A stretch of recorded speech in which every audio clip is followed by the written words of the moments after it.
रुक करते खबर का। फसाई ने सिंगल मॉल्ट और सिंगल ग्रेन विस्की की नई परिभाषा तय कर दी है। इस खबर के क्या मायने हैं और क्या खास है, जानते हैं समीर दीक्षित से। समीर, बताइए। लिकर इंडस्ट्री को लेकर के बड़ी खबर। सरकार ने सिंगल मॉल्ट विस्की और सिंगल ग्रेन विस्की की परिभाषा तय कर दी है। फूड रेगुलेटर एफएसएसएआई ने इसको लेकर के नोटिफिकेशन जारी कर दिया है और ये नई परिभाषा या नया फैसला 1 मार्च 2024 से लागू हो जाएगा। सिंगल मॉल्ट विस्की या सिंगल ग्रेन विस्की आखिर होगी क्या? तो सिंगल मॉल्ट विस्की के लिए सरकार ने स्पष्ट कर दिया है कि जो विस्की बार्ले से बनाई जाएगी, सिंगल पॉट और सिंगल डिस्टिलरी में बनाई जाएगी, वही सिंगल मॉल्ट विस्की के दायरे में आएगी। ठीक इसी तरीके से सिंगल ग्रेन विस्की लेकर के भी ये स्पष्ट कर दिया कि किसी भी तरीके की मिलावट नहीं होगी। जो एक ही ग्रेन से सिंगल पॉट और एक ही डिस्टिलरी पे बनाई जाएगी, वो सिंगल ग्रेन डिस्टिलरी के सिंगल ग्रेन विस्की के दायरे में शामिल होगी। तो इस तरीके का क्लासिफिकेशन सरकार ने कर दिया है।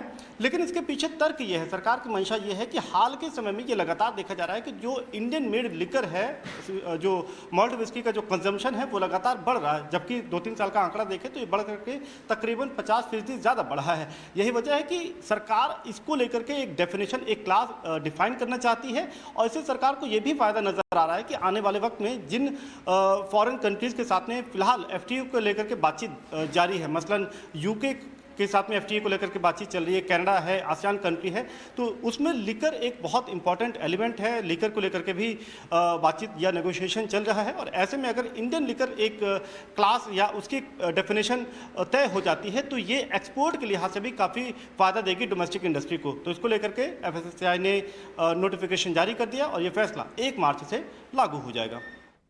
ठीक है, तो नई परिभाषा आई है 2 तरह की विस्कीज़ के लिए और साथ ही देखें तो ये 1 मार्च से लागू होंगी। बट इसके अलावा देखें तो कई सारे लिकर काउंटर्स हैं अक्षय, जो हाल फिलहाल बज़ कर रहे हैं। आप देखिए आज यूनाइटेड स्पिरिट्स गिरते बाजार में भी अपने आप को होल्ड करने की कोशिश कर रहा है और हाल फिलहाल हमने कुछ एनालिस्ट के रेडार पे भी ये काउंटर देखा था। क्या आपके भी रेडार पे ये काउंटर है और क्या इन स्तरों पे कोई खरीदारी की राय बनती है?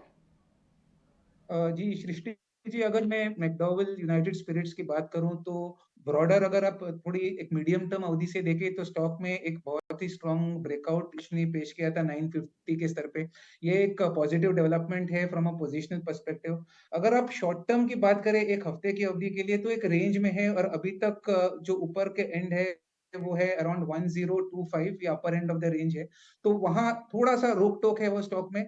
थोड़ा टाइम शायद लग जाए 1000 और 1025 के बीच में जो ये स्टॉक स्पेंड करें। अगर आप मीडियम टर्म की अवधि से लेना चाहते हैं तो ही मैं रेकमेंड करूंगा आप इसे बाय करके चलिए, क्योंकि थोड़ा ये स्टॉप लॉस आपको मेंटेन करना पड़ेगा। वो 950 का रहेगा ये ट्रेड में। बाय करके चले मीडियम टर्म के लिए with a target of 1100 plus. अगर मध्यम अवधि का नज़रिया है तब आप इस पे ज़रूर बाय कर सकते हैं 1100 रुपए के लक्ष्य के लिए।